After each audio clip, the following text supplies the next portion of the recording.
Coming up on this week's show, Apple officially kills the iPod. Portal comes to the Nintendo 64. And we chat to the co-founder of Revolution Software, Tony Warriner.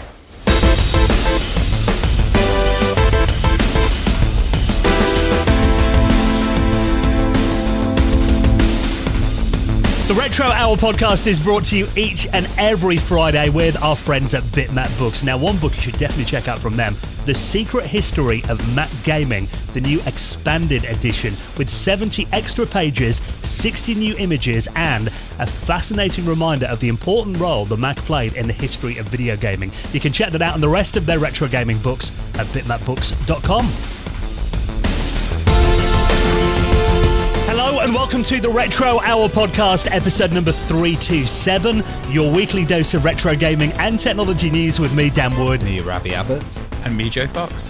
And welcome to our favourite part of the week where we get to completely nerd out for the next hour-ish, all about our favourite subject, retro video games, of course, and we'll be bringing you up to speed on all the big headlines in the world of retro gaming from the last week, and of course bringing you a veteran of the industry. We have a guest on every single episode, so we'll tell you more about our incredible guest in just a minute. Nice of you to take yourself away from your Amiga DJing for an hour as well, Ravi, to hop on. I know you've got a pretty busy weekend ahead. I'm prepping because I'm going to be doing a battle, so I don't know, this might be the first Amiga DJ battle in history, but it's at the Southwest Amiga Group, and this is a pretty cool event. Workbench 2022. It been delayed before because of COVID, but this event's quite big. You know, you get about 100 people there, and people are all meeting up.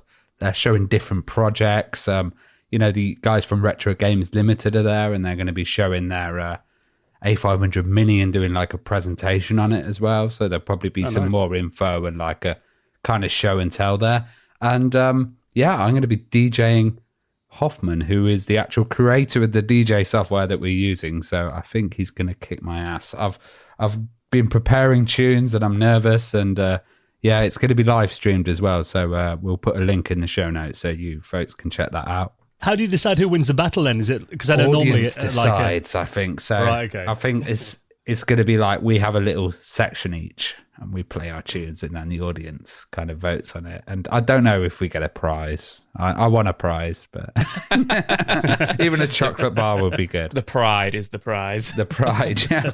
So not that you're using your massive audience on this podcast every week to your advantage and telling every Retro Hour listener to come online and vote for you. If it was a virtual one, we could spam it, couldn't we? But you have to be there in person, yeah. So you're doing that this coming weekend on Sunday, yeah? On Saturday night. Saturday, so actually okay, tomorrow, yeah. If you listen to the show when it comes out on Friday, we'll link that up on our socials, and I'll stick it in the show notes as well. You've been actually out and about again this week. Went to the Birmingham gaming market for the first time. Yeah, I did. It's not the first time, the second time I've been to that one. It might have even been the third time, but yeah, it's the second one since COVID, since lockdown and everything like that. Second one in Birmingham, but yeah, that was really fun. I need to stop spending so much money. But it is really cool. I go with my friend Jason, and like it keeps happening. Like, oh, you Joe from the Retro Hour. Like I say keeps happening, but it keeps happening when I'm with Jay, and it's really nice. I'm always like, oh yeah, I'm kind of thing. Like, nice to meet you, etc. This particular person didn't tell me their name, unfortunately, but he's just like, are you paying these people? Like, it's crazy, but it's just like, look, it's like-minded people. We're at a retro games event. Were they in a Brummy accent though? Are you Joe from the Retro Hour? No, there wasn't. But no, it was really, really fun. It's just great getting out, and just seeing people and talking to people and saying, even people who aren't fans of the show and stuff, but just seeing familiar faces, talking to the vendors who are always there and stuff. So it was really, really cool to get out. But it was missing battling Amiga DJs, I must admit. That would have been really cool. Everything needs battling Amiga DJs to make it better. Yeah. So yeah, very busy summer ahead. Lots of stuff going on. Of course, we'll keep you up to date with where we're going to be over the coming months as well. Let's get into this week's show, though, because we've actually got an incredible guest. Interview that me and Ravi did last night, actually, with that Tony Warriner. Now, he was the co-founder of Revolution Software. And, we've done episodes about, Beneath a Steel Sky, a couple of episodes about that. But God, Beneath a Steel Sky, me, I'm a huge point-and-click adventure game fan. And I'd rate that game up there in my top 5 of all time. Just an incredible game. Well, they were a great adventure software company, and kind of Laura the Temptress was a huge one, and then Beneath a Steel Sky, and then it went into Broken Sword later on. And it was a really kind of unique period where they were changing from floppy disk format, and they were getting into CDs, so there was stuff like voice acting that was getting added. But also, like, Tony's got a really big history with Charles Cecil, who we've previously had on the podcast, who was the other founder of Revolution. And, there's just some fantastic stories about, like, programming in the early days, the relationships between companies as well, and Telecomsoft and stuff, the Darling brothers, and there's just a lot of history and connections in this interview, and it's a really interesting one. And I think, like you said, we've had Charles on the show, but it's always nice to kind of get the other side of the story, because that's the thing we say. We often get people who've maybe worked for the same company at similar times, but you generally find that you get a completely other side of the story, and it's much more rounded picture, isn't it, getting someone else from the same company? Yeah, and it's nice, and it's kind of like, how did you guys meet, and then how did you develop together and work and end up kind of building into this great company? And he's actually got this book coming up, From 8 Bits to Revolution, and we're going to talk a bit about that. And this is a really interesting interview. I'm sure you guys are going to like it. Yeah, so Tony's coming up on the show in around half an hour from now. Before then, of course, every week we keep a beady eye on all the stories that are happening in the world of retro gaming. And we actually have a little, I've got a Facebook tab where every time I see something, I just click on save. And then end of the week, we've got a nice little collection. We all do that. And obviously we have a Discord as well where our listeners kind of dump stories in there too. So if you ever spot anything you think would make a good news story, join us on Discord. Because I don't think we've talked about Discord on the show for quite a while now, have we? No, and it's quite good. Like, we have different sections in there as well. And we have like the backers chat, and we have a new one, which is the music channel, which Kat demanded. And it's pretty cool having the music channel, because you can just like share some cool tunes, and there's a lot of like similar culture and stuff that goes with video games as well.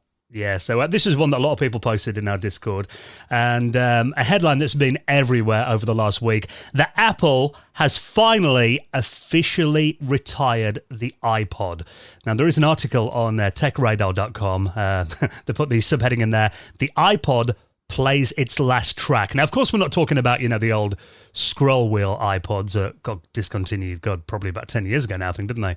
But we're talking about the iPod Touch. Now, I must admit, I didn't realise they even still sold the iPod Touch. Yeah. I know a lot of people that got iPods because they didn't want kids to have phones and have that kind of phone connectivity, but have the iPod and have something that they could play with. And it was a cool kind of device in that way. I knew they were still going, but that's because I follow Metal Jesus, and I know he's a really big iPod fan. Like, he buys, he does videos on them and stuff. Like, he tries to collect like every single variant and stuff like that, which is really interesting. But I didn't realize, kind of like when the iPhone came out in 2007 and stuff, and around the early 2010s, like when iPhone really blew up, I didn't even realize like the touch was a thing. Like, my first kind of like seeing the touch, with the touch screen and everything, was the iPhone. I didn't realize you could essentially, get an iPhone, which was without the phone. I didn't realize, I had it the wrong way around in my head, if that makes sense. Like, I was like, an iPod Touch is an iPhone without the phone, where it's actually, no, an iPhone is an iPod Touch with the phone capability. But like you say, you don't really see many people, you don't see people really using them anymore, like in the street and stuff like that. At least I don't. Apparently they sold 39 million of them, of the iPod in general, but I feel like it would have been a lot more than that. But I'm assuming from 2007 the sales kind of dipped massively because of the iPhone, I imagine. And it kind of makes sense that they are discontinuing it because of, the technology essentially exists in iPads and iPhones, and that's what people buy now, I guess. Never. Yeah, and I think that's the case because, disagree. Ravi mentioned then about people getting their kids, iPod Touches. But I think most of my relatives, their kids have got iPads, iPad minis, generally what they have. If you want like a tablet without a phone interface. For me, it was like, there's a lot of high-res audio players out there there's like, I know, and this isn't retro gaming. This is, I know we're talking about audio, but it's still kind of in that vein. There's lots of high-res audio players out there, and I think there's a big market for it. And those are bloody earpods, I hate them so much. They have spatial audio in them, and these ones don't have spatial audio in the iPod. So I think it might be a decision of Apple to kind of drop them. Even in the world of like streaming media and stuff, I still think there's a place for having an iPod, even just in your car, just have that selection of tunes, or you know, if you're offline, if you're in a building that's got huge concrete walls and you can't kind of get a connection, you know, and also higher quality, high res and stuff. I think maybe it's a decision by Apple. I miss them, and I think there's lots of MP3 players out there as well. Lots of high res ones that I've seen that are really good quality, and also the Zune as well, which was cool. Bring back the Zune. Bring back Zune. Yeah. What was your guys' go-to MP3 players then? Was it iPods? Did you both have iPods? Oh, mine, yeah. iPod Nano. The first iPod I got, the first really? ever one in 2002. And you had the Nano, did you, Ravi? Yeah, and then I had before that I had a creative audio thing. But also, I don't know, some of the iPods did actually have a few games on them as well. Even the like little jog wheel early ones had I think it was Arkanoid on there as well. Yeah, Arkanoid, yeah, broke it.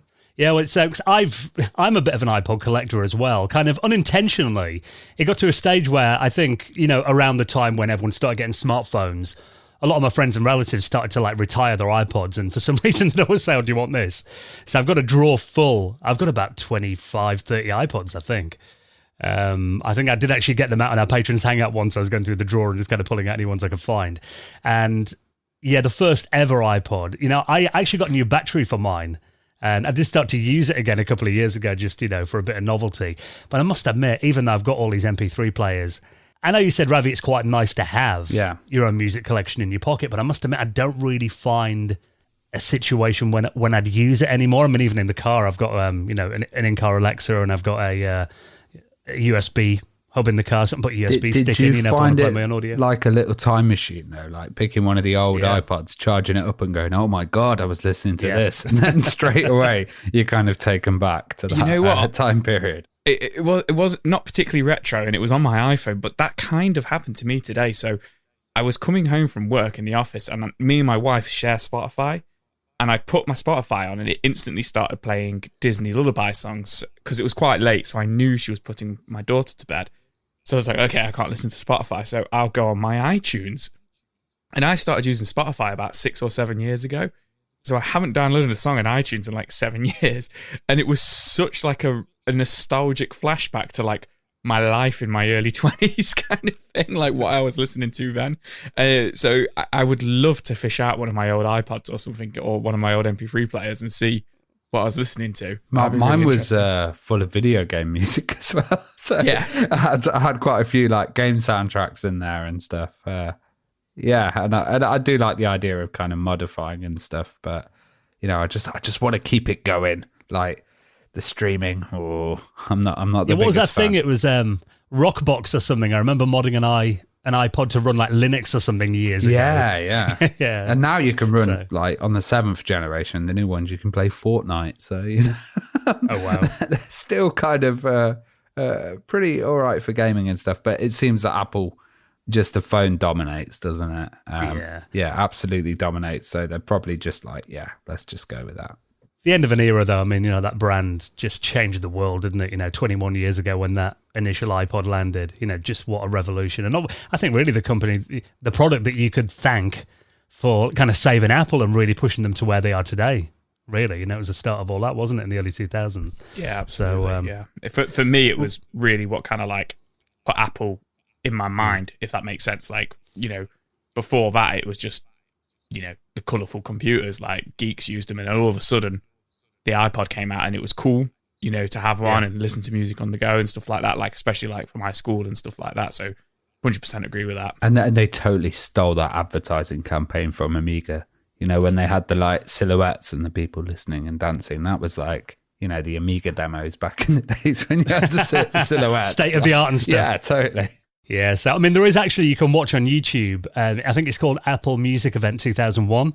If you search it on YouTube, you actually see Steve Jobs introducing the first iPod. Such a low-key event. It's literally like in a conference room at Apple's HQ, probably around like 40 people in front of him. You know, massive difference compared to just a few years later up there on stage at like WWDC, getting streamed around the world and all that kind of thing. So, yeah, the humble beginnings of the iPod are quite interesting to look back on. So if I can track that down, I'll put that in our show notes as well. And rest in peace, iPod. Now, something else that's been around for what feels like forever that we're not going to be able to buy anymore is an EA FIFA game, because it turns out after almost 30 years, EA is officially ditching the FIFA brand. You say that like the three of us buy FIFA every year. I like when you were like, we won't be able to buy it. I get it. FIFA. I get it. I know. A lot of people do. I was going to say, I know what you're saying, our listeners, we don't buy FIFA. But yeah, I've read the article and I really, really, really tried to get my head around it. I don't understand what FIFA is. Okay, I just thought it was the name of the game. So FIFA is like the governing board of football, right? Okay, thank you.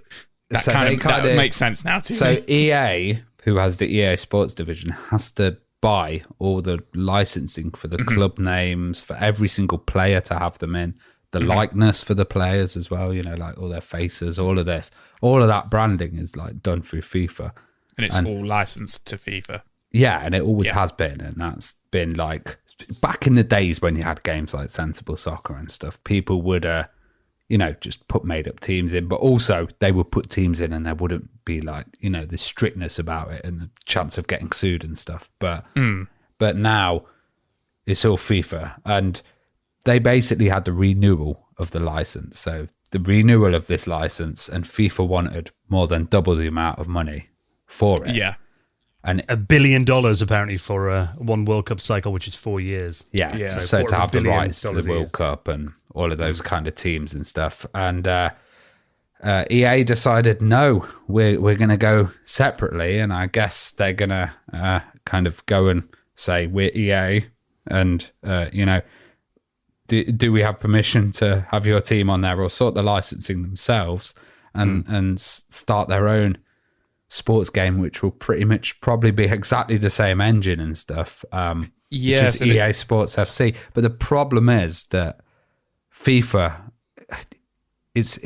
they started adding all these crazy stuff like NFTs and all of this. But we're the retro hour, so we're going to talk about like the retro FIFA and stuff. and like my memory of it was there were lots of little games. There were like Micro Pro Soccer. There was Sensible World of Soccer. There was Kickoff. There was ISS Pro, which was another one. International Superstar Soccer. And they all got destroyed by FIFA. FIFA ended up dominating, and it was just that continual release, constant upgrading of the technology. It was kind of like GTA, how GTA just kind of upgraded with the technology and the style. And I just remember it as like when I was a kid, we'd be playing FIFA and there was this one version, I think it was FIFA 96 or something, and it was basically the referee could only give you a red card if he actually came to you. I've played that one. He can only give you a red card if he catches you, and you can just run around forever, can't you? Yeah, and he's just chasing you. I love it. For me, you see, the last football game I played was Italia 90 for the Mega Drive, so that's like how out of touch I am with it. Yeah, that would be one that kind of got destroyed. There was Pro Evo as well later on and stuff. Yeah. Because I remember playing FIFA on my friends' Mega Drives at school, and I'd completely forgotten them when I was kind of looking at the old FIFA games when the story came up. I forgot that FIFA came out on the Amiga. Yeah, it came out on a Amiga on the consoles. It was an EA thing, EA were with the Amiga, back in the day. So yeah, and I was watching a video of it, and it's kind of like, because they're all that kind of isometric kind of side-on view, weren't they? That's what made it different from a lot of the overhead football games. Yeah, like a Kickoff and it was the realism. It was always the realism that they go for. Where something like Sensible Soccer, that's fun. That's about fun, speed, and kind of tactics. But FIFA was like the realism, and that did kind of suck at some points, and it did suck with some upgrades. But later on, they just pumped money into it, and they managed to grab the whole audience until it became a real kind of cult thing. Well, I remember in the 2000s, with my friends at school and stuff, it was always like, are you going to get FIFA or are you going to get Pro Evo, on like PS2 and stuff like that. But now I don't even hear anything about Pro Evo. I don't even know if they're still going. It is literally just FIFA. Yeah. It is literally just FIFA is the dominant like sports game, I think it's just literally left loads of like dead football brands. IPs and stuff, and just looking at the list of platforms it's been on, it's like it was on the Gizmondo, it was on the N-Gage, wow. There was a DOS version, GameCube, 3DO one was Saturn, yeah. Java. So, I know we're going off a tangent here. We're going more into football than retro. But if there's now going to be EA Sports FC, how are they going to buy the rights if they're not doing it? Or do they just buy the rights through FIFA still? You know what I think FIFA are going to do? I think they're just going to go to another developer. They've already said they are. Yeah. And so there's already been a bit of a war going on. It's going to be the new war, which will be the... EA Sports FC versus FIFA. Yeah, well, they said the other day, I can't remember who it was, but there was a spokesperson from FIFA who said there will be a new FIFA game coming out. I think they're trying to find like a new studio to make it, and that will be the official FIFA game, he was saying. A lot of comments saying, they wonder who they're going to get to do it. It could turn out to be really bad, but yeah. And it's such huge news that I was sitting there watching the news at 10, and the news at 10 suddenly went, FIFA brand is over. I was like, what? This is a main... kind of news story, but I guess it's so big and so significant, But yeah, I can see them totally going to Epic Games or someone and creating a new FIFA that's all licensed. Or I remember playing, like I said, on the Mega Drive. I think the last version that I could actually probably play of FIFA was on the 3DO. After that, I go around friends' houses and, they've got a PlayStation 5 and they'll be like, oh, do you want to play FIFA? And I'm like, if we have to, because I'm not into football. But I don't know who I am on the screen. I'm looking, I'm like, which one am I then? It kind of got a bit... one of the PS3 FIFAs I played at like pre-drinks in like 2013, and my friend beat me like 40-0. Like, and I was just, I don't even know what I'm doing. And like, they all thought it was the funniest thing ever. Oh, Joe the gamer, and I'm just like, I don't even know which one I am on the screen. Like, you've handed me a controller and not told me. I've played it quite a bit, the recent ones as well, and all of the new ones, because I kind of learned the new game. Were you playing it on Stadia? I was playing the new one, and the problem with it is, as with many games at the moment, pay to win, NFTs, digital products that you can buy, that all kind of makes it a bit unfair. And I really didn't like the way that it was going. And you get that with so many franchises nowadays where, you can spend all this extra money and earn bucks and dollars and all of this stuff. And it just wasn't my kind of game. I'd play it solo. I wouldn't connect with anyone online. I'd, just stay in my own world away from all of that kind of stuff. Stick to the Mega Drive version, rather. Yeah, exactly. You can't get a pay to win on a cartridge. You know what it does mean, though, now that there's going to be no more EA FIFA games? Does that mean, like, charity shops are suddenly going to run out of games in, like, 10 years? Run out of FIFA games which are dusty on the shelves, maybe. They'll be using it as, like, roofing and stuff. I've tiled my house with old FIFA 2009 for the Xbox 360. Because there were so many versions. It came out every year. And every console. Do you remember FIFA Street as well, which was another one that they did on the... I think that was on the Dreamcast, and they had a whole like street football thing, and they tried to... I think it was PS2 as well, I remember all that. Yeah, totally tried to change it, Yeah. It was definitely, there's not many, I can't think of any other franchises in, video games history that's been on that many platforms and has lasted that long, 30 years. That's incredible. So big change coming up in football games. So we'll keep an eye on that story. And if you want to check out this article, reminiscing on some of the classic ones on Eurogamer, I'll link that up in our show notes at theretrohour.com. Now, I need to talk about this amazing new version of Portal for the Nintendo 64 and Wolfenstein 3D's 30th Anniversary Edition, which looks really cool. And, of course, our special guest, Tony Warriner, on the way soon. Before we do that, just a quick message to say, if you enjoy what we do on the Retro Hour podcast each week, could you find it in your heart just to throw a few quid, a few dollars, a few euros into the tip jar and help us pay the bills, because we do have a patron that really, as we've said before, is the lifeblood of this podcast. Totally. It's a great friendship group as well. You know, we were just talking about Discord earlier, and we have a great backers chat section in there. And, you know, we have the patron meetups as well, where we all get to talk to each other and kind of share knowledge and also kind of share interesting things that people have found. And we've also got the After Hours podcast as well, which we decided to do a new one. And I can't Dan mention this, and I can't believe that we haven't actually covered this in the After Hours. Yeah, we're doing a Nintendo 64 special. So I'm Joe's like, I am literally like, I'm like licking my lips to that. It's like I could talk about N64 all day. So as soon as Dan suggested it, I was just like, yeah, you know, N64 was such a big part of my childhood and stuff. So if you want to hear me blabbering on about the N64 for about an hour or two on the on the After Hours podcast, then definitely this month is a good month to sign up. And you know, how many episodes have we done of that now? Have we 23? I was going to say, if we passed 20 now, so you will unlock all 23 episodes and 24 episodes as well. Some of them are like 2 hours long. They're not just limited to kind of 1 hour, you know, because we're so passionate about the subjects, you know, so you do get a lot. Yeah, we go through our top 5 games on each system as well, don't we? It's always so much fun doing the system episodes of the After Hours podcast. So if you want to get access to that, if you're a gold member or above, you get that every month. You also will get invited to our Patrons Hangout that's coming up this weekend on Sunday when Ravi's back, victorious from his DJ battle. You'll be in a celebrated mood, I'm sure. Hungover. Probably. We're doing that this coming Sunday evening from 8 p.m, so it would be incredible to see you there. You also get the normal podcast ad-free. You get it early some weeks as well, if I can get the editing done in time.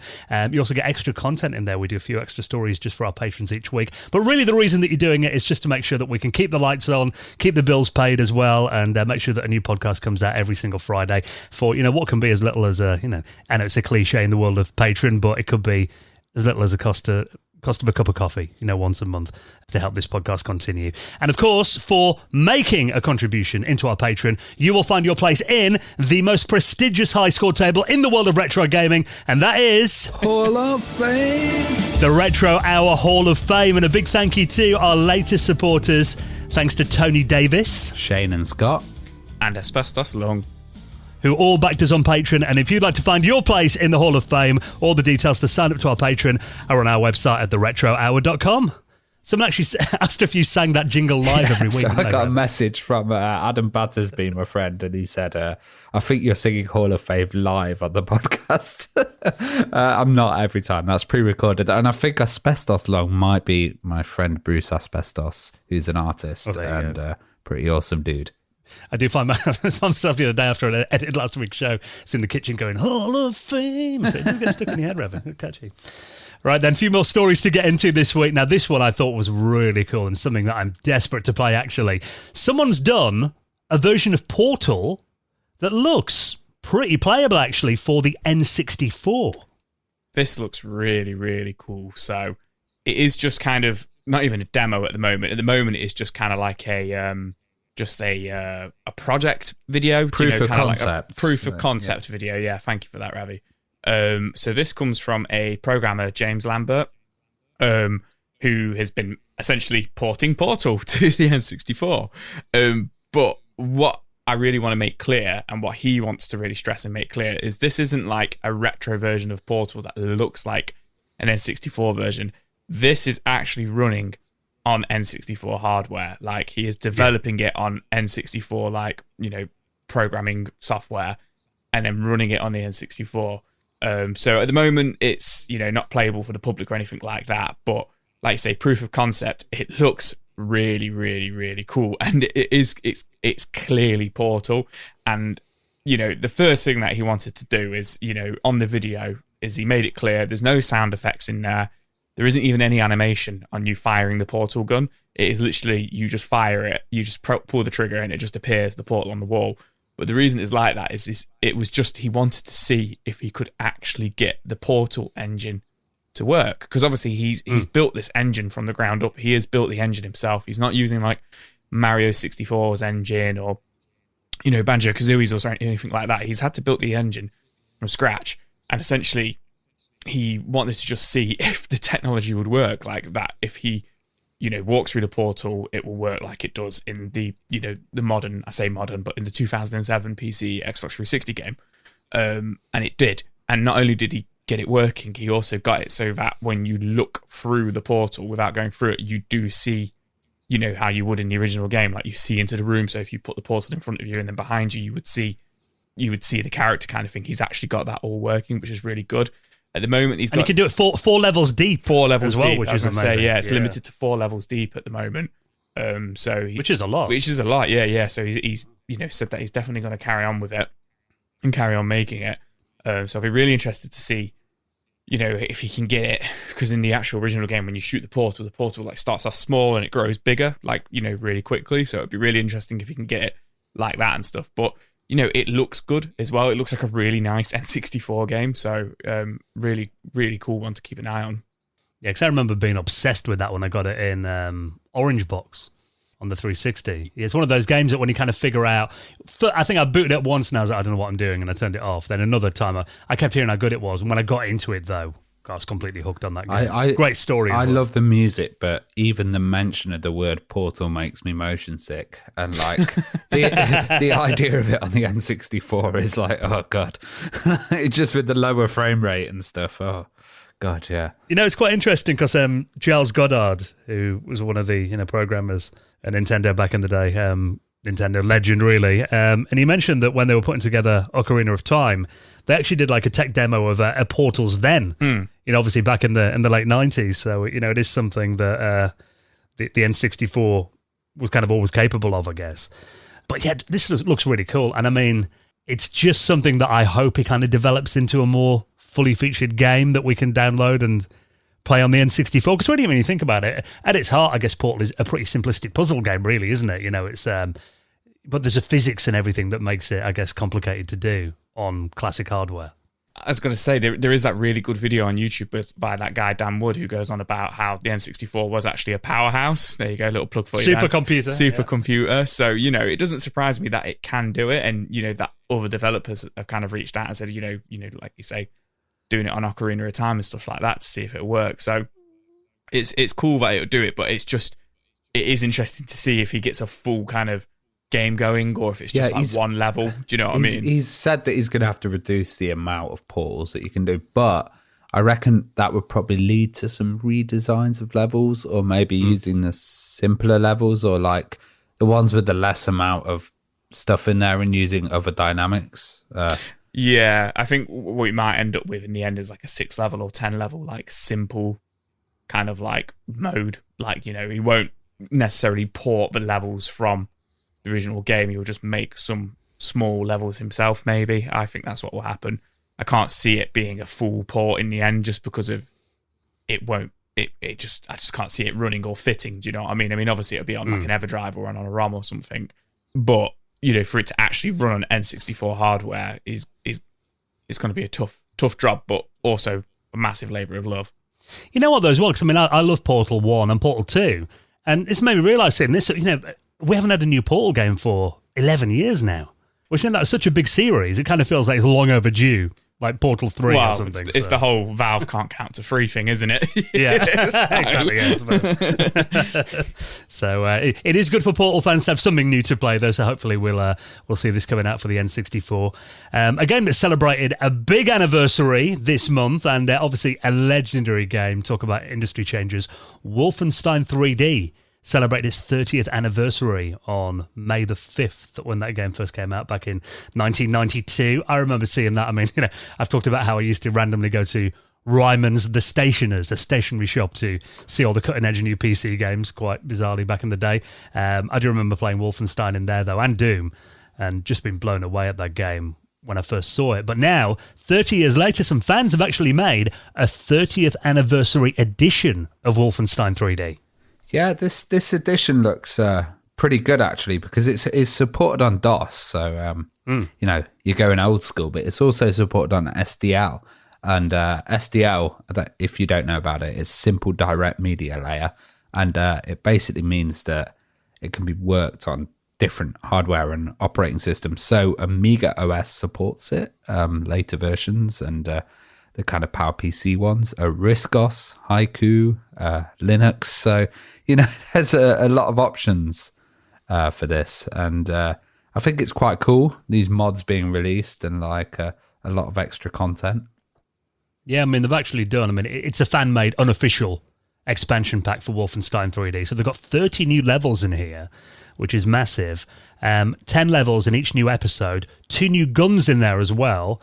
And also, I think this is quite a useful feature they've put in the game too, an auto map for orientation purposes. Because I'd often find that because Wolfenstein is very much a maze game, isn't it? And I don't know whether it's just the way my brain works, but whenever I play games that involve mazes, I generally end up getting lost and getting really annoyed at myself. Yeah, I mean, I get lost with a map even in the early Doom games. So I don't know if one on Wolfenstein 3D would help me that much, to be perfectly honest. Yeah, the problem with Wolfenstein is a lot of levels look very similar. And there's all the secret doors and stuff like that in it as well. But, I mean, if you get to blow away Hitler, I'm sold. Robot Hitler. Mecha Hitler, isn't it? Yeah, I think he was removed in some versions, but then in other ones he was allowed. So he's going to be in this one because it's a mod, isn't it? So, it's got to be. So this looks loads of fun, and it's just dropped now as well, so you can download it for free. And only 961 people have downloaded this so far, so get on this. I'll link that up in our show notes at theretrohour.com. Now, before we get into our chat this week with Tony Warriner, the co-founder of Revolution Software, talking about some classic adventure games, let's give a big thank you to this week's sponsor, and that is our wonderful friends at ExpressVPN. Now, obviously, we've all got our phones with us at all time, and I don't know about you, my iPhone is by far my most used computer, my most used internet device. The scary thing is that we all know this, deep down, that your phone collects so much data. Your phone carrier can record all this as well and spy on whatever you're doing. And, some carriers like Verizon in America have even admitted that they're doing this. They say it's so they can get a better understanding of your interests.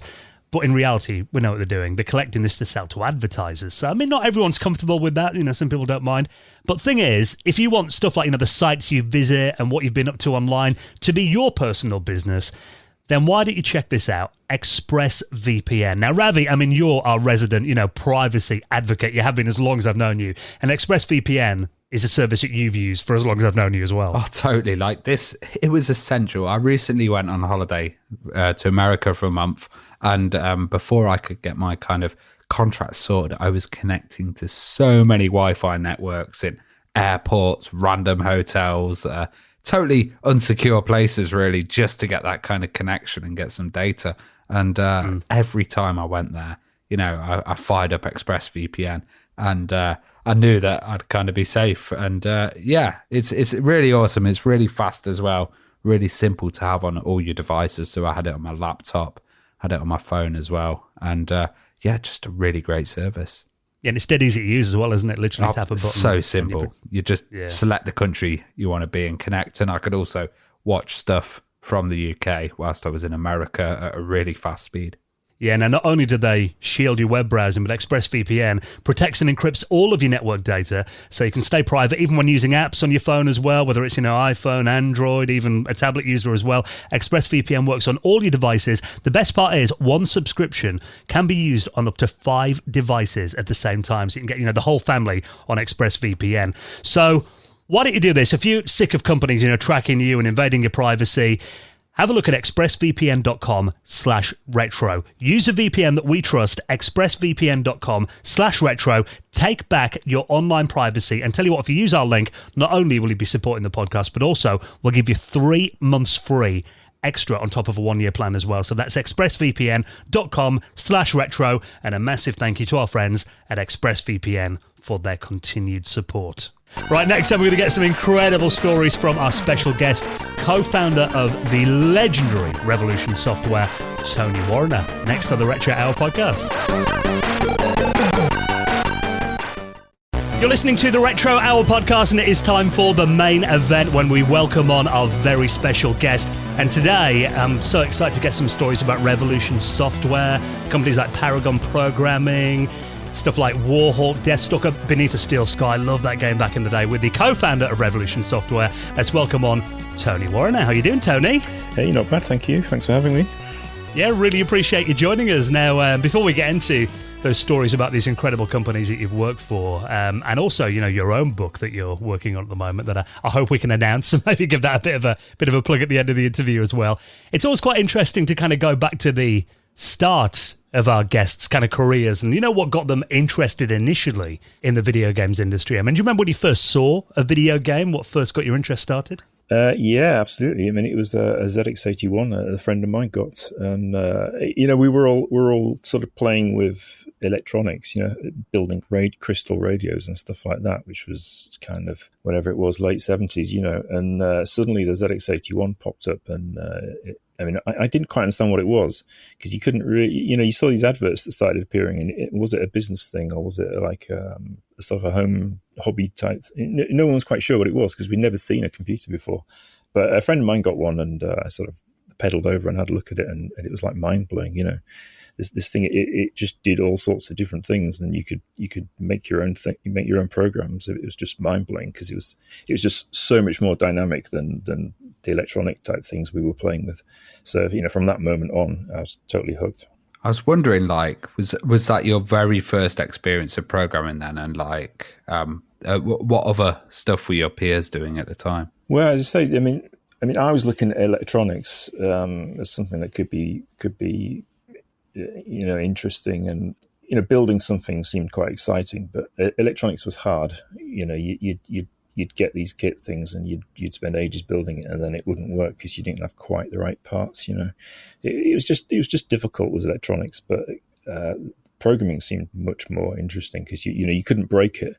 You'd type some lines in and it didn't work, but that was just a bug, and you edited it and fixed it, and then it iterated, and it was so much more dynamic than electronics. So first time I did that was on my friend's ZX81, and then I think we found some BBC micros at school. They were like hidden. School didn't know what to do with them, so they hid them away in store cupboards, and we found a couple of those and used to lark around on them at lunchtime, So I did a lot of BBC Basic. Was that the time when the education program was on, and just every school was getting BBC micros? Yeah, exactly. Computer studies. Yeah. I mean, they were terrified of these machines because no one knew what to do with them. They gave them to the maths teachers and said, right, it must be maths, so you guys are in charge of computer studies. And a few of us kids, like myself, we knew a lot more than the teachers did, and that terrified them even more. Well, I remember you mentioned those small kits. There were quite a few of them around. I used to have an electronics kit when I was a kid, but I remember the radios were a huge little thing as well. Did anybody have kit computers as well, or was it all kind of just the made ones? You could actually buy. I never saw. I didn't see one or know anybody who did it, but you could get a ZX81 in kit form and literally solder it together yourself, and it was like, I don't know, £5 cheaper or something. You see them occasionally on eBay in kit form still, unmade, which and they're expensive now, of course, because people probably did make them, and screw them up or whatever. So to find an unmade ZX81 kit and probably the ZX80 as well, you see them occasionally. So some people made them, yeah.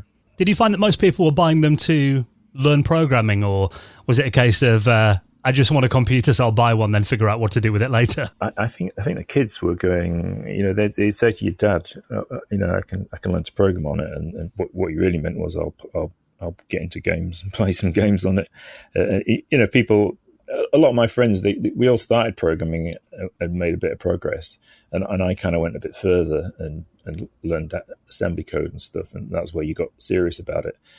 And most of my friends, they kind of veered off and just ended up playing games, Well, you also had an interesting system.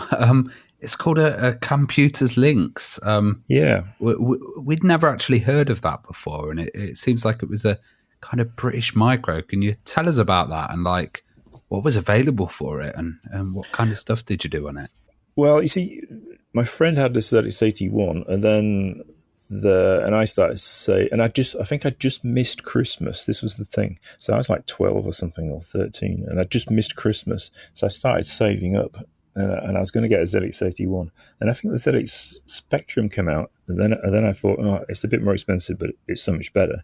So I switched to saving it for a ZX Spectrum, and then this other thing called the Lynx started appearing in advertising, and I read some stuff about it, and I thought this might actually be better for programming because it had a thing called a machine code monitor, which I didn't really understand what it was, but it was a program that just slightly helped you mess about with assembly stuff. So I kind of thought, this would be better, and I quite liked the spec on it, and it had it was a Z80 processor, like the Sinclair machines, which I figured was the one to go for. And it had a proper keyboard, and I thought, I just like the look of it and I like the advertising, so I kind of switched and started saving it for that instead. Because these machines, they weren't actually too expensive, surprisingly enough. I mean, it was a couple of £100, and the Spectrum was like 180, a 48K Spectrum, 180 quid, something like that. So it didn't seem that much more to keep on saving, I mean, it was a lot of paper rounds, but it seemed like a thing to do. And I often go for slightly strange offbeat decisions and choices. The Lynx seemed like an interesting alternative way to go, but it turned out to be a disaster because they raised some money and they designed what was a pretty nice machine. I mean, it did everything it was meant to do, and I really liked it. But I think they made like 6,000 of them and then went bankrupt. Yeah, it's pretty mad. I've never really heard of it before, but the BASIC was much better on there and faster, and it was a higher resolution as well. It was funny, yeah. I mean, there was the only problem with it was there was something about the screen refresh that made it a bit slower than you'd want it to be. So it wasn't actually perfect, but you could write a decent game on it. Sprites and stuff you could do. I mean, it wasn't much more powerful than the Spectrum in truth, but it was, the keyboard was a lot better. It didn't have that funny keyword system that Sinclair liked. So I think it was more, it was more practical in some ways. You could get into it a lot better. So, it was good to have, but it didn't last, certainly. There was like 2 games for it, I think. there was a Pac-Man game, which I've still got the cassette for, but not much else.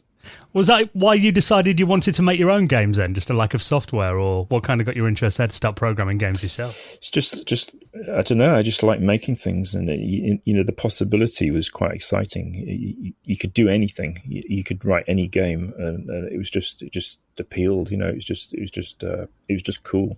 And then you started reading magazines like Crash and Zap, and in those early years in the 80s. It was absolutely amazing because every month someone would make a major breakthrough in terms of tech and gameplay on the Spectrum. Like people like Ultimate Play the Game and Gargoyle Games and all those guys. That every month the games would get better, and it was just totally exciting. You just couldn't believe what was coming out, and just to be part of that, the idea that you might yourself come up with something great was. It was just so much more exciting than the rest of the world, if you see what I mean. I read that your first game was Obsidian, and I read that. Is this rumour true that you actually suffered a bit at school in terms of your studies because you were working too much on that game instead of revising for exams? It's absolutely true. Yeah, I mean it's a story often told, but I'd fallen out with school in a big way. So I mean they blocked me from doing the computer course that we spoke about earlier because they. I was not a good student at school. I didn't really excel in any way, and I was like bottom set on pretty much everything. So they found a way to block me from doing the computer studies course. So I just thought, well, I'm looking at the magazines and saying, look at all these games. I reckon I can do this. So why do I need to go through all this school stuff? Why don't I just forget about all that and write games instead? It's kind of a bold move, really, but it's paid off, I suppose, because I'm still doing it 40 years later. So I didn't really miss those O levels that I failed. Well, how did you end up meeting Charles and getting involved with Arctic? Well, I switched once the Lynx had gone down. I then saved up again and got an Amstrad CPC 464, which was. Ultra perfect, it was amazing because it solved all the problems with screens and graphics, and it was a lovely machine. And then disk drives came out for it, so you could seriously, you could much more seriously develop stuff and not have to save things on tape and go through all the disasters that would entail. So you could really get into programming properly on the Amstrad. So this was like 1985, I suppose, and I just started writing this game while the exams were on, and finished it sort of in the late summer. And then what you did was you made your demo and you put it onto a load of cassettes and sent it off to all the publishers. My mother looked through the local Yellow Pages and saw that there was a company called Arctic, which was about 20 miles away from where we were. So she said, well, send it to these guys, because if they're looking for people, you might go work there, which is exactly what happened. So I posted it off to Arctic, and I got a letter back a few days later from this guy Charles Cecil, who said, come and have a chat to us, because we like the game, and the rest is history.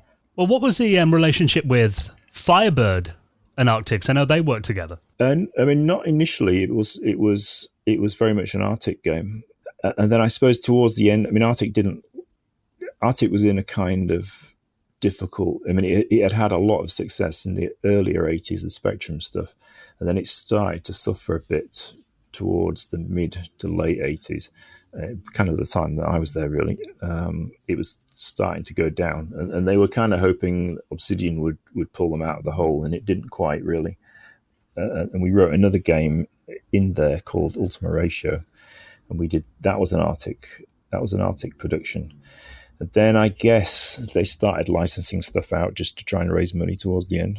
But there was a lot of weird things going on, and Charles said, I've had enough of this, and he formed Paragon Programming, which the task for that company was going to be to do porting work for US Gold and people like that.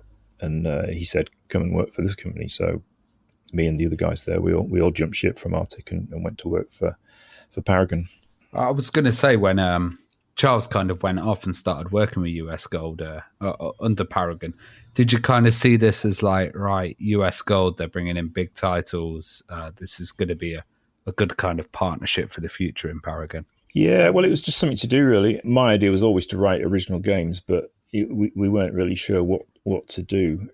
And Charles said, look, this is a good opportunity, and we'll earn some money doing this, and then we can think about originals when we've got some money in the bank, So we did like I think I probably did two or three games at Paragon, and it was actually doing pretty well, but too well in a way, because US Gold then turned around and said, well, Charles, you're doing all our ports for us. Why don't you come and actually be development manager in Birmingham and run the show, So, Charles said, that's not a bad idea. So he went off to US Gold, and I sort of was left kind of scratching my head a little bit. And so and that company was down in London. So I trained it back to Hull and embarked on a bit of freelance work for a while. And that's where you started like doing Deathstalker as well, which amazingly had David Whittaker as well on board doing music. Yeah, well, that again, we just me and my pal Adam Waring, who was previously at Arctic, we just sat in a flat in Hull and wrote a game each. And, I did Deathstalker, he did Ninja Massacre, and we wrote them in 4 or 5 months, I suppose, maybe less than that. Made a demo tape and sent them off to Codemasters. We thought was the right place, and sure enough, they accepted both games. So then we were just like working for Codemasters, and they were pretty cool and pretty interesting. Well, what drew you to the Amstrad, and why did you think that was such a good machine? Well, mostly because of the chip it used. To be honest, it was Z80, so it looked like a Super Spectrum, And we kind of thought, well, we've been burnt a little bit with these other machines that have gone down, but Amstrad seemed pretty kind of bullish about everything, so it seemed like a safe bet. And the way you got a monitor, a really nice monitor with it, and the floppy disks were coming for it, and it kind of ticked all the boxes. I kind of thought it was a safe bet. In truth, it did well for a couple of years, and then it was a little bit too late. Like 16 bits were starting to be talked about as the Amstrad got going. If that machine had been 2 years earlier, it could have been a massive success, But it did all right. but it was never Spectrum sized, But it was a great machine, absolutely great machine. What was the kind of process of porting then? So, you did Deathstalker for the Spectrum and the Amstrad. Was there a kind of way of porting the code over, or was it kind of a total redo for each platform? Well, what I had was, because prior to this, somewhere sliced in the middle of all this that we've talked about, I worked a little bit for a company called Cascade in Harrogate, and there we did a game called 19 Boot Camp. I don't know if you remember the song 19. Yeah, Paul Hardcastle. Yeah, that's it. Yeah. So Dan's DJ credentials coming through. Paid off. It was quite a funny song, actually, but it was like number one for like 6 months or something. But Cascade had done this thing called 50 game cassette and earned a fortune from it. Like the boss was driving a Porsche and all this sort of thing, and they had this company up Cascade in Harrogate, and I got a job there instantly, having gone to see them. I mean, it's a bit convoluted. We did this thing. We did the Deathstalker things, and then all that blew apart. So then I went to work for Cascade, and what we found there was they were using a system called PDS, which was you get a very early Amstrad PC, like an 86 based thing, an Amstrad 1640 it was, and it had a hard drive, which was like astonishing. I'd never seen a hard drive before, and it had but it's basically, there was a board inside the PC and a ribbon cable that went into the back of a Spectrum or an Amstrad, and you'd write your code on the assembler program, press a button, and it would shoot it down into the Amstrad or the Spectrum, and in like half a second your game would be running. It was an absolutely brilliant system. There was all sorts of wild things happening at Cascade, and the whole thing blew apart. But in order to finish the game, I said to them, look, give me a couple of development kits, and I'll finish the work, and then we'll all go our separate ways. So I finished this game for them, and I came out of it with 2 dev kits, and that's what we used to write Deathstalker and Ninja Massacre. And it was largely the same code, to be honest. I mean, you had Spectrum had a different screen and kind of input methods, but the games were largely the same thing, slightly different graphics, but it wasn't too difficult to make the same game work on both machines. I don't remember a problem. I don't remember it ever being difficult, We interviewed the Olivers, and they were doing Codemaster stuff, and they said they used kind of exactly the same method of kind of firing it down. So maybe it was like standardized in that part of the industry then. I mean, anybody seriously writing Commodore 64 or Spectrum was using PDS. There were a lot of pirating of those boards as well.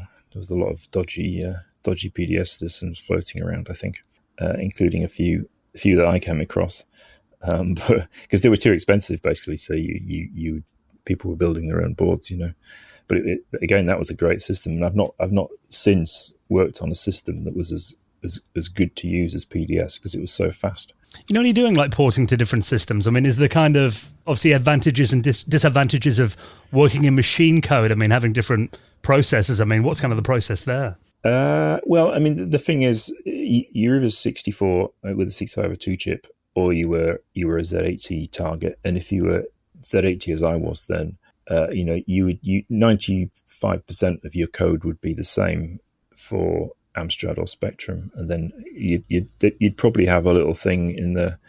I honestly can't remember how we did it, but you'd probably have some sort of decision point in the code where you would either say this is the Spectrum version or this is the Amstrad version, and if it's the Spectrum one, then this is how you draw a sprite, and if this is the Amstrad version, then you use this code instead, and you would toggle which the target was, and it would change the program and fire it down. That's pretty much it. It was pretty simple, really. I was wondering, you did a title called Arcade Trivia Quiz, and that that was an interesting little title, and it also had like a kind of questions editor, which is pretty cool.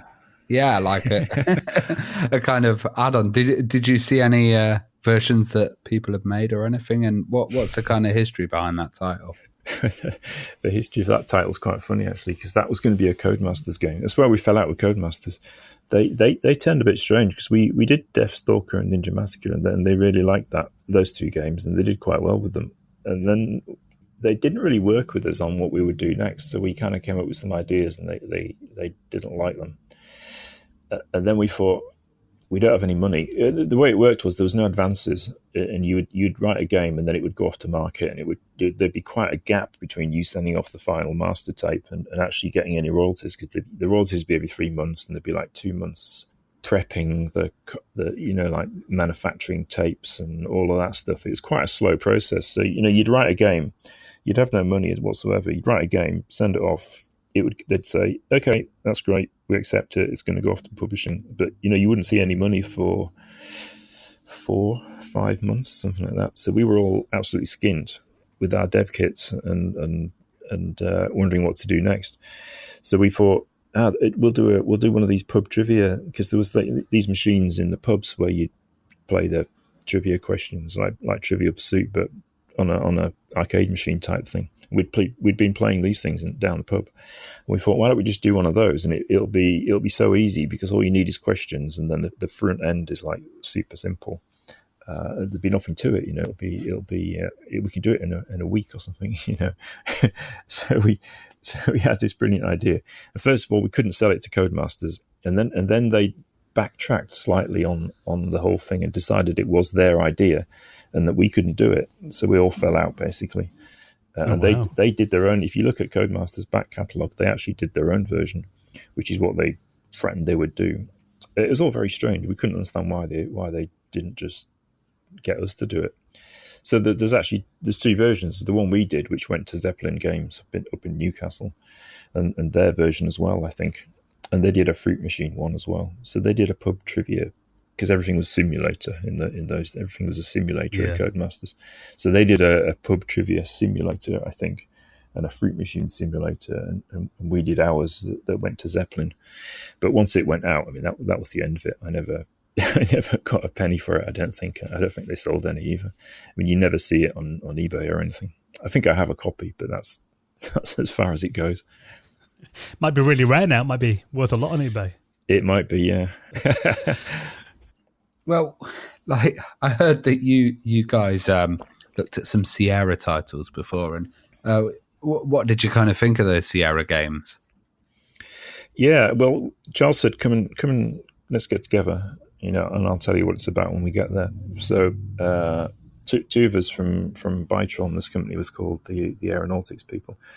We basically didn't know what Charles wanted, but we thought we'll see what he has to say. So we drove up to the very northern tip of North Wales, where Charles's family has this little cottage thing, and we met there. And Charles had a PC unloaded from his car, and he said, "Look at these."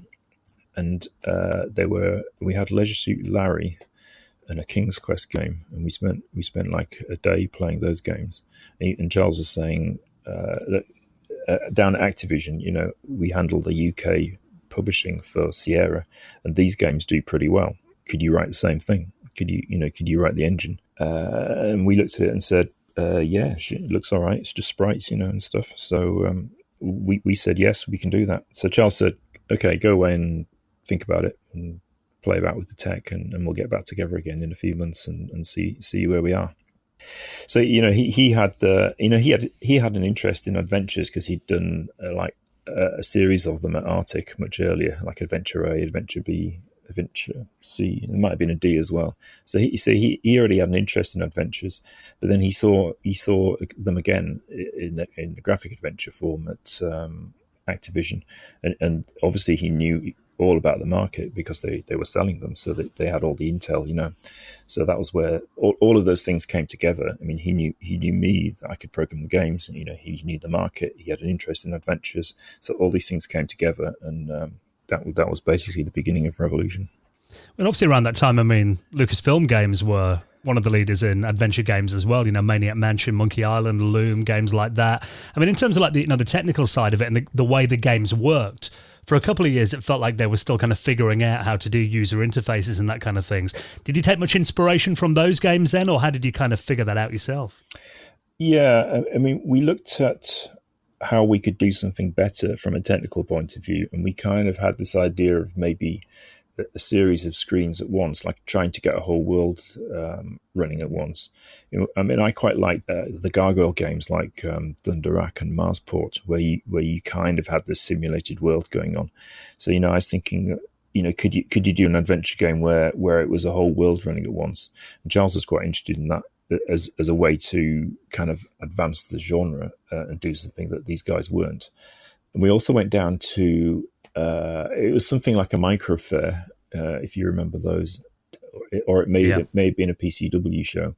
And we went across to the Level 9 stand when they still did that kind of thing, and they were showing a game called Raj, which was doing exactly that as well.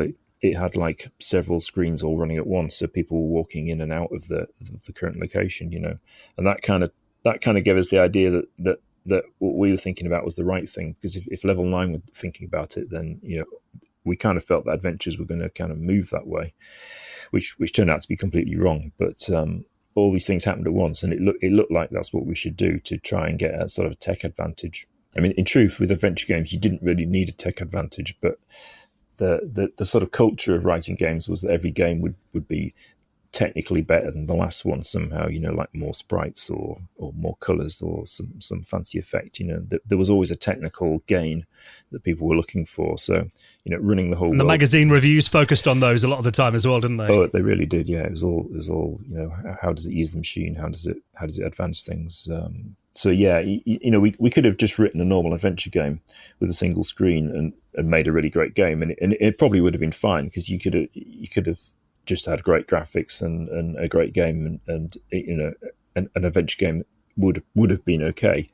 But we said let's try and push it, and it proved to be quite valuable, because we wrote this demo where we could absolutely demonstrate that we had these characters walking in and out of a kind of we had a screen with what we call the Zen garden, and there was like a shed with a doorway, and we could kind of prove that we were having characters walking in and out and bumping into each other and stuff, and Charles would take this off to Mirrorsoft and people like that and say, look at this tech, it's going to be amazing, and people liked it. They were like, wow, this is something new. So it did its job in that sense.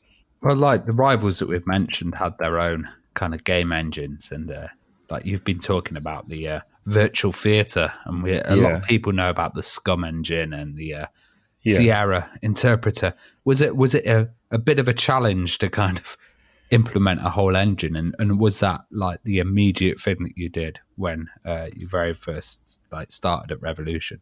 Yeah, we started working on that engine, and it was not that difficult. It was bigger than anything than I'd done before, but it was manageable. And in those days, there was no internet to distract you, so we just kind of zoned in on it and hacked it out. It was like real old style, just hack a game out, and we'd often go up to Wales where there was even less distraction. There was nothing in Wales. There wasn't even a pub to distract you. So we just wrote tons of code really, really quickly, and fairly soon we had the whole thing working. But I mean, key to it was a scripted language that we invented, which other people were doing as well. You didn't try and all the puzzles and dialogue and stuff and all these things that happen when you interact, they weren't coded in assembly like the engine was. They were written in a higher level scripted language, and all these other games, they all did the same thing. And we didn't know they did, but later we found out that everyone was doing the same thing, and we just invented our own version of it. So it was actually. I mean, the history is that by the time we did Broken Sword, we gave up on the whole running world thing because we couldn't think of gameplay that fit it very well. But the scripting language turned out to be the most important thing by far, and that was used. The iterations of the version that we wrote for Lure the Temptress, they were that system was used right through to In Cold Blood, probably even Broken Sword 3. That's like really important because having a kind of an arms race with these interpreters and engines, Sierra games to me, because they were using the Scum engine, until later titles came out, they felt a bit dated. And then having something with a bit of a higher level of AI or a bit more technology in there. Really seemed like a cutting edge thing and could actually, sell an adventure game because the fan base was huge back then. Well, I think Sierra were kind of running out of road, really. I don't think they quite knew where to go. I mean, the problem was, in a wider sense, that adventures were being squeezed by other genres, and Sierra and LucasArts were a lot bigger than we were. And, they'd built a whole big company just doing these quite simple, technically simple, although, in terms of design, they were quite sophisticated, but they were quite simple, but big but simple games, and they'd built a huge business on it. And then things started to turn, and they were in trouble. Revolution was a bit smaller, so we ended up sort of ducking and diving and being pushed this way and that into slightly different genres when it got really tricky for adventure games. But yeah, you could see them all kind of going into like kind of film stuff. So like, obviously Sierra had the crazy FMV stuff, and then you had like Day of the Tentacle and stuff like that on the LucasArts film, and that was kind of moving more away from the traditional point and click, but still, addressing that group. Yeah, I mean, I thought Tentacle was a genius piece of work. I mean, it doesn't get the respect that it deserves. People don't really talk about it much, but Tentacle I thought was brilliant. That's when I felt they really stepped up, and like Full Throttle as well was a really interesting one. But we'll just go back to Laura the Temptress, because back then, like, Monkey Island was a absolutely huge title on the Amiga. Did you guys want to try and kind of get into that market and also have that humor around it? Well, we saw ourselves as being in the same market. We were doing Broken Sword when Monkey Island was around. So, we kind of, in the end, were thinking it's LucasArts in the States and us in Europe, which was true for a very short period of time.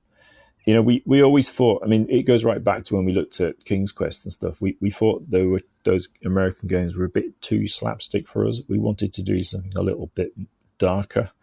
So if you look at like Steel Sky, it's quite the backdrop to the game is quite dark and serious, and the humor is at a more immediate level. So it's full. Those games, all our games are full of humor, but it's not. We're not selling a humorous game, if you see what I mean. We're selling the backdrop to Broken Sword is quite a serious. It's quite a serious plot and story, and what's happening is like properly the end of the world is coming. From the Templars, but a lot of funny things happen, and that was more our British take on the way to frame the game, if you see what I mean. Yeah, I think so. I was a huge 2000 AD fan, and obviously Dave Gibbons was like involved with 2000 AD as well, and it had that kind of humor. I remember there was a robot that used to follow Dredd around and annoy him called Walter the Wobot, and he had a lisp, and it kind of reminded me of Joey from Beneath the Steel Sky. Very like Joey in Beneath the Steel Sky. Yeah, we love Joey. I was wondering, was that a huge task, kind of Beneath the Steel Sky, especially the implementation of audio? Yeah, Steel Sky was probably the hardest one we ever did, actually, because it was a lot bigger than Lure of the Temptress, but we never had a budget that matched the scale of what we were doing. So the thing was written really, really tightly on an absolute shoestring. It was a very close run. Was Steel Sky. We could have gone down. Lure was dodgy in its own way, because we got caught up in the middle of the Microsoft scandal. So which actually in the end turned out well for us. But Lure was difficult in its own way. Steel Sky was difficult because it was much bigger, and there was just not the budget to match it. What we turned out was a pretty great game, and after that we had a huge opportunity because Steel Sky did well and people liked it, and Virgin kind of looked at it and said, what would happen if we actually funded you properly, and that was how Broken Sword came about. What was kind of your relationship with Virgin? How did that get started? And well, it all goes back to Charles knowing Sean Brennan. So when he was, and that goes back into it's very convoluted, but Charles and Sean Brennan go right back into the Arctic days.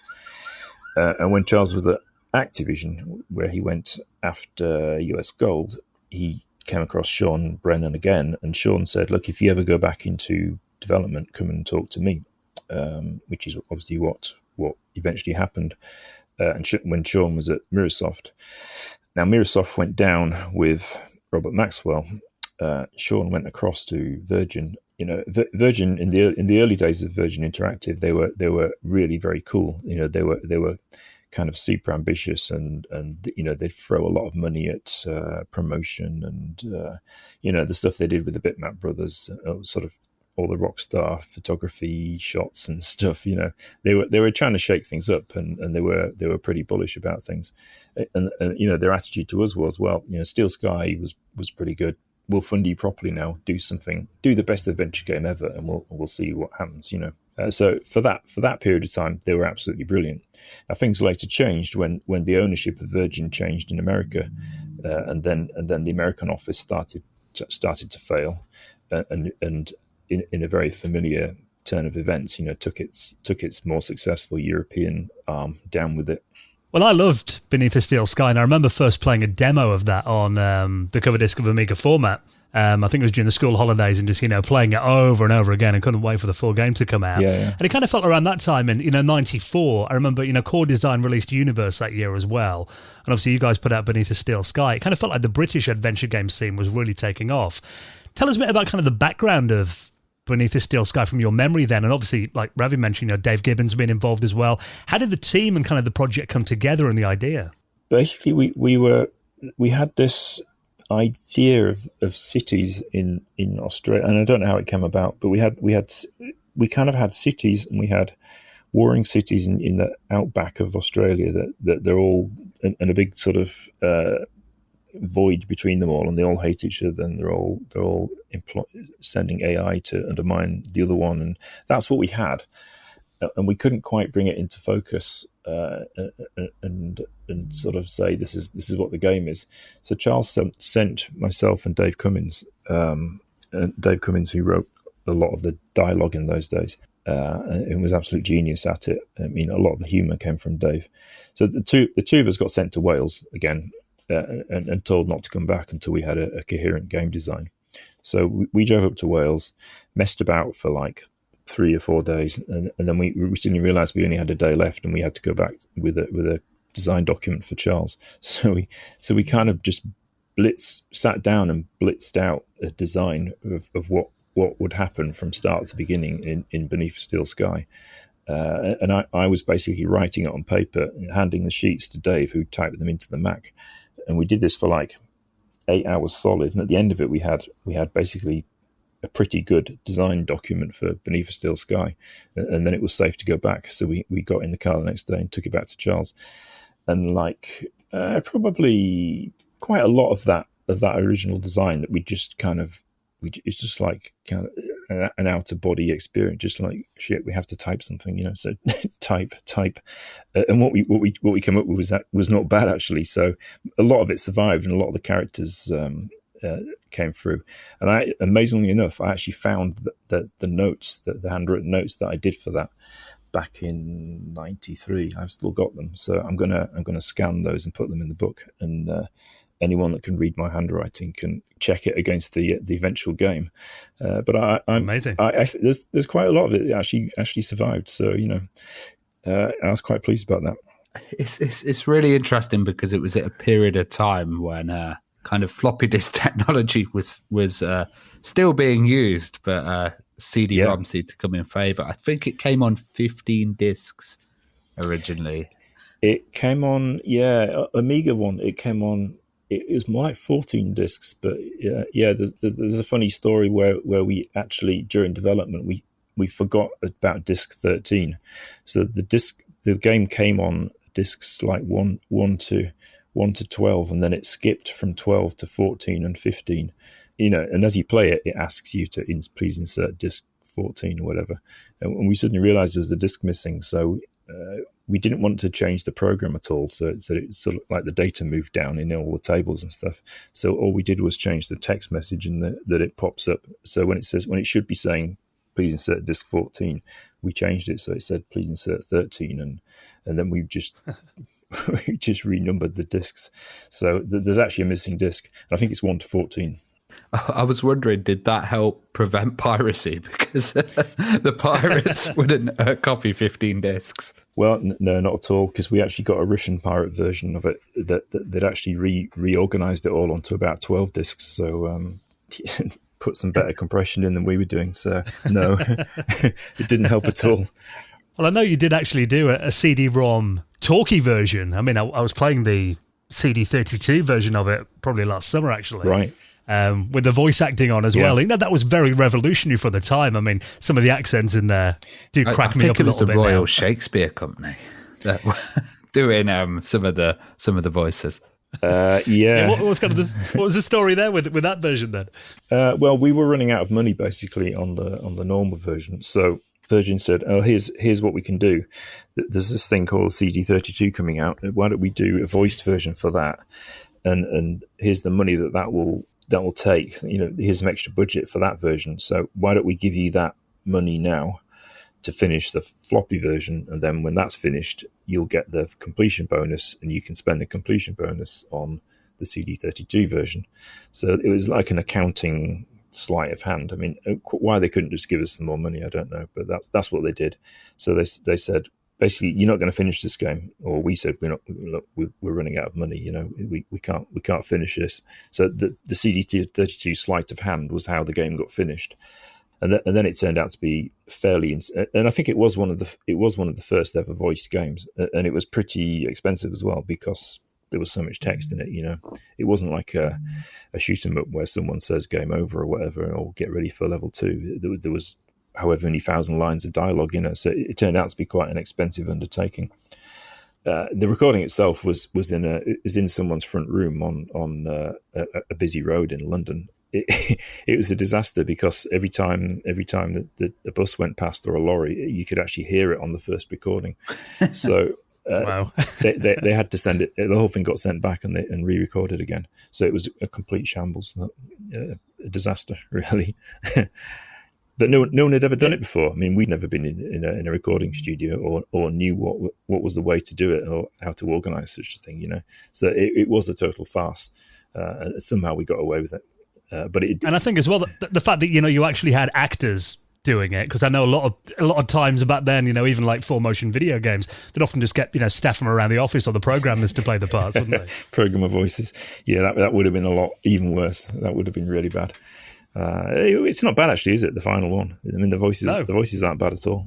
Apparently, Jason Isaacs is one of the actors. Right. Because if you look on Internet Movie Database, if you find Jason Isaacs, who's obviously a big star now, you scroll down to the very bottom of his credited titles, you'll see Beneath the Steel Sky there. And someone pointed this out to me, and I was like, surely not. Went and had a look and saw it, and I was like, wow, I didn't know that. So I wrote to him on Instagram saying, hey, Jason, you don't know me, but apparently you starred in our video game back in the early 90s. Do you remember it? But he hasn't replied. I was wondering, you know, that kind of CD-ROM, did that open your guys' eyes to, like, you know, creating Broken Sword and a much bigger experience? But also, like, was there any Beneath the Steel Sky 2 stuff that happened? Was it ever considered? Certainly CD-ROM, yeah. I mean, that once you see it, you know, once you get your like hard disks and floppy disks, you know, once you see that technology, you realise that everything's going to shift very rapidly.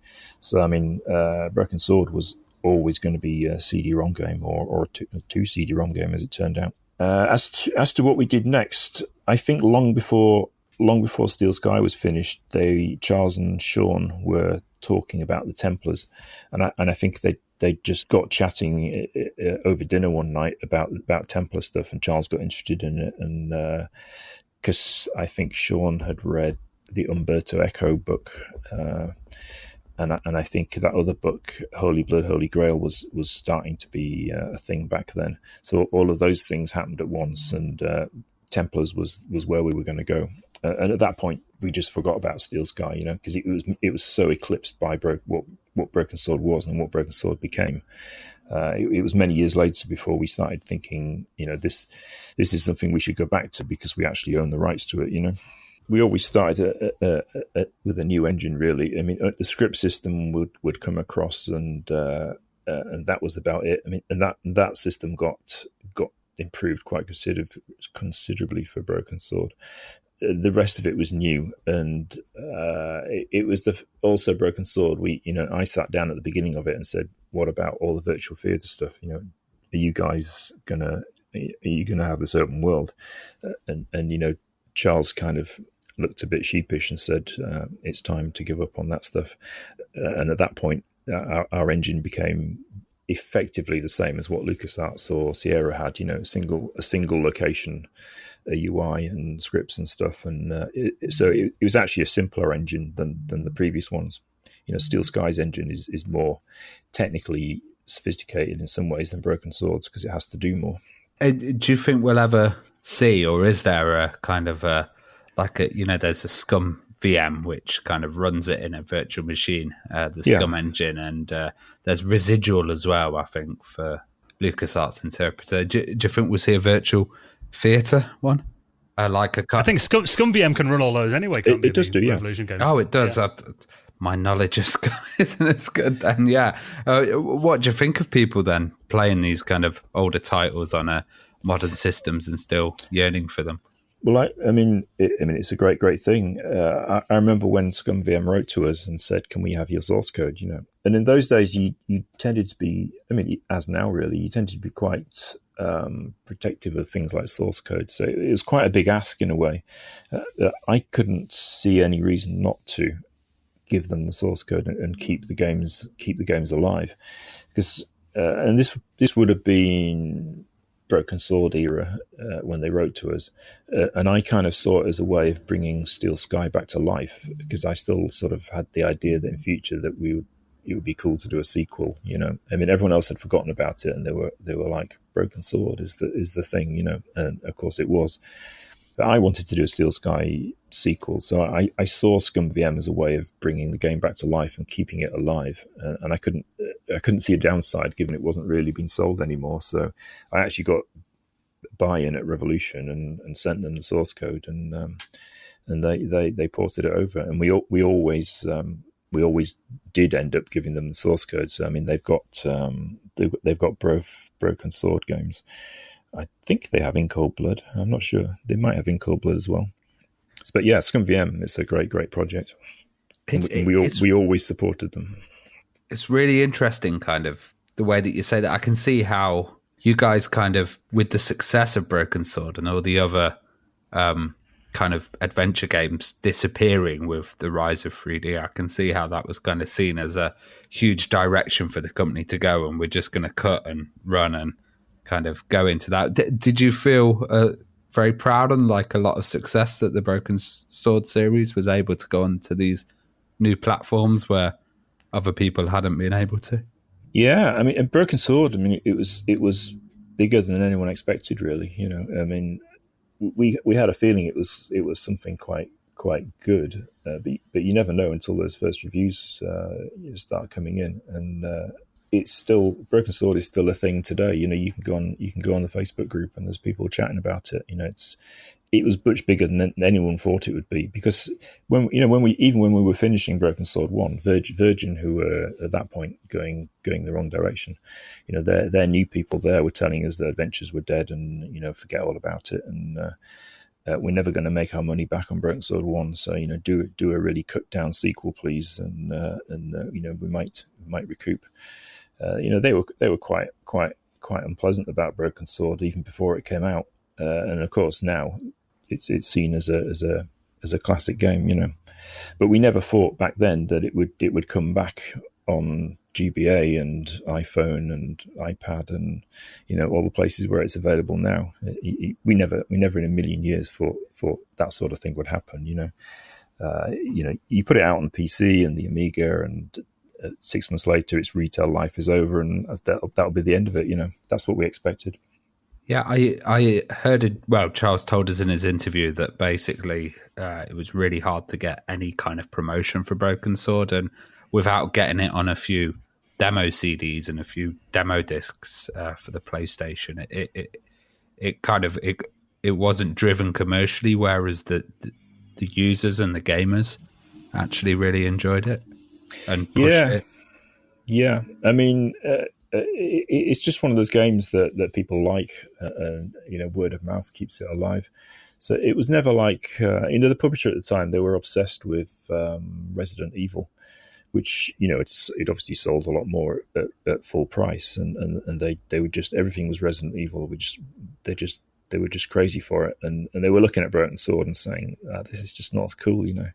It's just not as cool. Can you do something like that? We want action and blood, and what's all this intellectual Templar stuff? It's too much. It's too smart. It's just it wasn't rock and roll enough for them, by the end. But a lot of these people that were very rude to us back in those days, a lot of them go around now saying, "Oh yes, I was involved with Broken Sword. That's one of my early works. I guided that product and saw it through." It's quite funny, really. Rewriting history. Yeah, history's always been rewritten. There's a lot of that around the Broken Sword, and who worked on it and who did what, and all the rest of it. You mentioned before about having these ideas for a sequel to Beneath the Steel Sky, and obviously we got Beyond the Steel Sky in 2020. I mean, were you involved in that project then? I was involved in early design, and then not beyond that, so not the production. Okay, yeah. Where did the idea for that come from then? Getting that franchise back after all that time? Well, I mean, the thing was we owned the rights to it, which was actually quite something, because the publishing industry, what they were about was taking your intellectual property rights away from you in return for funding. So not many people from the early days ended up owning their own stuff, but we did own both Broken Sword and Steel Sky. So I guess after Broken Sword 5, the feeling was, we could, the logical, it was either another Broken Sword, and people, if you've just done 4 years as it effectively was on Broken Sword 5, it's like, can we do something else, So it seemed like at the time was right to have another look at Steel Sky, because people were talking about it again. It was never quite as widely known as Broken Sword was, but I think people were coming to it, and the Scum VM version, and the fact that if you were a player of Broken Sword, you might say, what else can I play? And people would say, have a look at Steel Sky. It's not as good, but it's still pretty cool. So, I mean, it never died, and it started to get its own little niche as a cult classic. And we figured there was a bit of interest, and it could be something that we'd be able to bring back to life. Well, I know you do. You've run a blog on Tumblr all about your Revolution development day, so I'll link that up in the show notes as well. But obviously, you're turning this into a more fully fledged project. You're actually going to be doing a book about these tales, aren't you? Yeah, well, it's just about finished. All this stuff. The reason I can speak about it with some confidence is that I've spent the last 6 months researching it and building a timeline of what happened when, and who did what, and all the rest of it. I just figured that it was time to do it, because you go back to 1990, and it's quite a long time ago now, and people are starting to forget it. Some people are actually dead. So, if you wait too long, no one will remember it at all. So I thought it was important to try and get some of it down on paper and freeze that record, So I've done a lot of research and talked to a lot of people and jogged people's memories and badgered them for documents and stuff. And I've actually got quite a good recollection now of what happened and how we made those games, and I put it all down. So yeah, that's coming in a month or so, hopefully. So if people want to keep up to date with that, where should they go then? Is there anywhere they can keep an eye on? Well, I mean, it'll when it hits Kickstarter or however I do it. Obviously, Twitter is a good place. I'm on there, or there's TonyWarriner.io. I think I have a mailing list on there as well. and a Discord channel. So any of those things, and keep an eye out, and I'll start talking about it more soon. It should be pretty good because there's going to be. I mean, there's about 300 pages of text, which is bigger than I thought it was going to be. But I'm going to put in probably 100 pictures of different stuff. So it's going to be a real good thing for Revolution fans, certainly, and anyone with an interest in anything retro game dev, you know.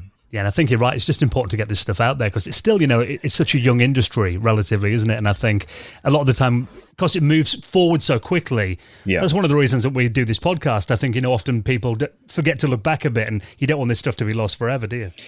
Yeah, and I think it's also people are interested in it now. You know, if you went back to, I don't know, you went back to 2010. I mean, some people are interested in it, but not as much. I think the whole retro gaming and you know, going back into 8-bit, there seems to be much more serious interest in it now than there used to be. It's you know, and you know, you can write an Amiga game now and actually do okay from it, you know, or a Spectrum game. I mean, it's almost a commercial reality again. Is so great as the interest in that kind of era.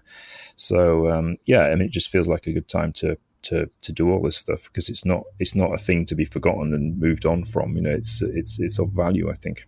And long may it continue. So I'll put a link to your website in our show notes as well, Tony, so people can keep an eye on that. And obviously, we'll give it a mention on the show when the Kickstarter launches too. Awesome. Well, I'll send you a pre-production copy, and you can have a read. Really appreciate that. Thank you so much. And it's been incredible to talk to you as well and hear some of your stories. So thanks for taking the time to come on and be our guest this week. That was great. Thank you very much.